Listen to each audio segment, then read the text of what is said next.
Okay, I'm reloaded. Question. Do triple doubles really matter? I'm looking forward to break his record in triple double. And then I'm going to make fun of him the whole life.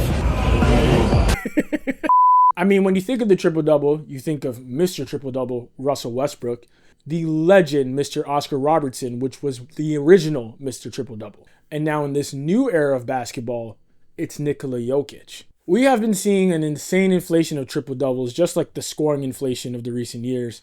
As human beings, the more that we see something, the more we get used to it, we start to devalue it. And we start to think that it's a lot easier to attain than it really is. We've seen someone average 32 before. We've seen somebody average a triple-double before. We've seen it, but it became stat pattern when Have you ever did it?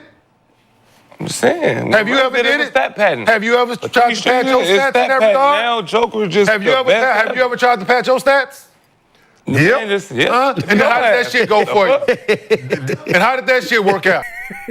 I was on Reddit the other day, and I saw that some person took liberty to completely break down and nerd out over triple doubles in the NBA. He covered 75 years of basketball, starting in 1950 all the way to the 2024 season. So without further ado, here are his findings with a little, gallivanting time sauce. So from 1950 to 2024, there's been 3,207 triple doubles across 65,179 regular season games. The player with the most career triple-doubles while never having led a season in triple-doubles is Mr. James Harden with 79.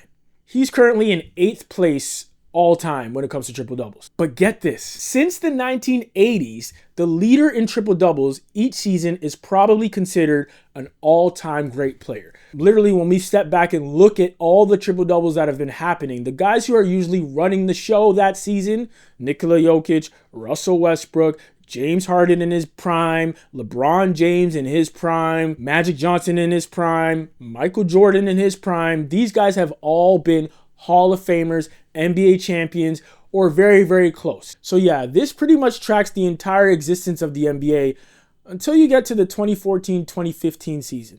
Because the league leader in triple-doubles that year was Mr. Make-'em Dance Lance Stephenson. Blowing in the ear of LeBron James, and James' reaction, he can't believe it. When he blew in LeBron's ear, that is part of the fabric of NBA culture. I'm so glad I got to witness Lance Stephenson. But yeah, in the 2013-2014 season, Lance Stephenson, make him dance, led the NBA with 5 triple-doubles that year. We're talking about 32, 42, 12, 15, big numbers of triple-doubles in our era right now. But think about it. Just 10 years ago, the number one triple-double getter was Lance Stephenson with only 5. Now, if you look back into these stats, we also got to remember that steals and blocks were not tracked prior to 1973 and 1974. So if there is a player that got a triple-double with blocks and steals as opposed to just assists, rebounds, and points, that wasn't counted for before 1973, unfortunately. Because you know damn well, Wilt Chamberlain, even the Big O, all those guys, they were blocking the hell out of those plumbers, those postmen that had a second job while playing basketball. But let's dive back in. So the NBA started with 0 triple-doubles. In the first season, it peaked at 142 triple-doubles in 2020 and 2021. So bubble. The bubble year was really good for triple-doubles. It was good for a championship for LeBron. It was good for LA. And it was really good for triple-doubles. In 1961 and 1962, the season had 63 triple-doubles. 41 of those triple-doubles were by the Big O himself. That's crazy. That's like 80% of the NBA's triple-doubles by one man. Oscar Robertson was a savage. I wish I got to see him play for real. But there's an asterisk there because we also got to remember that season only had 9 teams. And it only played a total of 360 games. So, I mean, you got to take that with a grain of salt. He did run the show, but it was a completely different NBA season back then. Another gift from some person 100 on Reddit. Shout out to you, my guy. In this chart, for example, the smaller number is a better number. So, for example, in 2019 to 2021, there was an average of 1 triple-double every 8 games. You might not think that's a big deal, but considering in the 60s, there was only 63 triple-doubles total. Again, another huge sign. This is an inflation period. We are having insane amounts of points, insane amounts of scoring. Like, yo, remember last season alone? You had Embiid at 70 points, Luka at 73 points, Damian Lillard at 71 points, Donovan Mitchell at 71 points. And so, of course, I understand why people don't really flinch when hearing triple doubles, but they are extremely hard to accomplish. Have you ever tried to patch your stats? Yeah. And how did that shit go for you? And how did that shit work out? So when people try to talk about, stat padding and stuff, bro, these pros are telling you, even if they wanted to pad their stats, even if they took a whole timeout and told their whole starting lineup, hey, get me a triple-double tonight, it would still be super difficult to accomplish, let alone average one for the entire season. You see the blue line in the middle? That represents the league average, where there's been about one triple-double every 20.3 games. So that's the average for the entire existence of the NBA. However, if you look at the chart, you'll see that the large majority of the time, the games per triple-double value was above the average.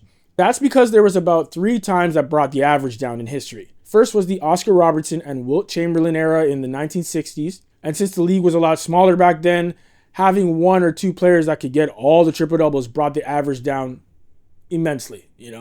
Wilt Chamberlain dropped 100 points in a game. They're saying he averaged 50 points a game. You know what I'm saying? Stuff like that. So it's like literally one guy against a bunch of plumbers and postmen and, YMCA guys, according to the internet. That might not have been the case, but they weren't letting black people in the NBA. So they had Wilt Chamberlain and he was towering over everybody and getting anything he wanted, including all the women. The league was looking like tres leches. You know what I mean? Yo, right now, that's got to be the hardest nickname in the NBA. But I digress. Finally, we have the explosion of triple-doubles, which really made people kind of sleep on triple-doubles. Mr. Russell Westbrook, when he just broke Oscar Robertson's record, averaging a triple-double for the first time since Oscar Robertson. Something that's obviously clear is that both of those charts show that there was a huge dropout in the 1990s and the 2000s. So that seems to be the Michael Jordan era, the beginning of the Shaq and Kobe situation. And I think defense was a lot harder back then. And especially in those times, the refs were a lot looser with their whistle. There was a lot more physicality. There was more hand checking. There was a lot more defense in the game. And so that would affect the inflation of scoring and also the inflation of triple doubles. Again, that's not an exact science. That's just my eyes watching the game then and watching it now. So that lull of triple-doubles, if you will, not a lull, but just, regular human triple-double averages, started to go back up after the 2014-2015 season, the Make It Dance Lance era. In the 2021-22 season, we saw 20 players with at least 2 triple-doubles, 8 players with at least 5 triple-doubles, and 5 players with 10 triple-doubles, at least. If we fast forward to Russell Westbrook's record-breaking 2016-2017 year, he had 42 of the 117 triple-doubles. That's about 35.9% of the entire NBA's triple-doubles that year. And bro, if you remember that season, Russ could not be denied. He had a chip on his shoulder, KD just left, he was running the entire show at Oklahoma City, his jump shot wasn't broken yet, and he was a savage, a dog out there. That's what made me a huge Russell Westbrook fan. Although I will say, playing on Denver with Nikola Jokic has really got him to slow down a bit and really play at his pace. His age is probably a factor in that too. But Nikola Jokic has had a great effect on Russell Westbrook. And speaking of Nikola Jokic, actually one more thing before we talk about Jokic. So out of all the league leaders of triple-doubles, Russell Westbrook only led the league 6 times.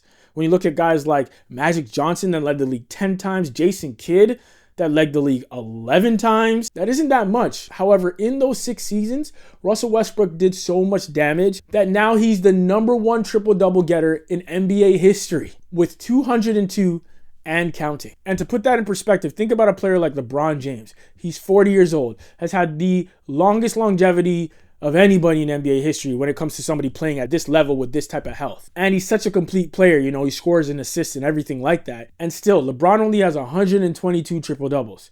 Right now, he's in 5th all time, which is still incredible, but he's not catching Russell Westbrook. So that's how you know.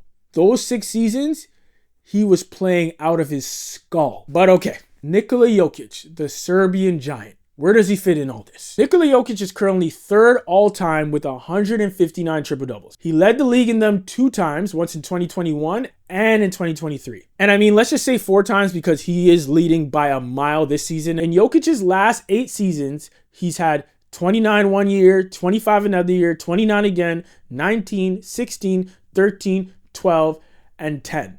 The only season he finished with less than 10 triple-doubles were the first 2 seasons of his career. Jokic is a machine. And right now, unless his numbers fall off a cliff, he will be the 3rd player in NBA history to average a triple-double, right next to Mr. Oscar Robertson and Russell Westbrook. Historic. So yeah, shout out to SomePerson100 on Reddit. Bro, your research was incredible. I'm going to put the link to the full post that he made in my bio. If y'all want to take time, you can go read it because it's really in depth. And it's incredible that he took the time to do that type of research. And yeah, triple doubles do matter. Whether you think it's stat padding or not, it's not easy at all. But we really need to be gracious and really pay attention to the amazing level of basketball that we've seen throughout the years with Jokic this year, Russ before, and whatever's next. Anyways, let me know in the comments below what y'all think. You think triple doubles are overrated? You think that they're super underrated like I do? Let me know in the comments below. Please like, share, and subscribe. And yeah, until next time.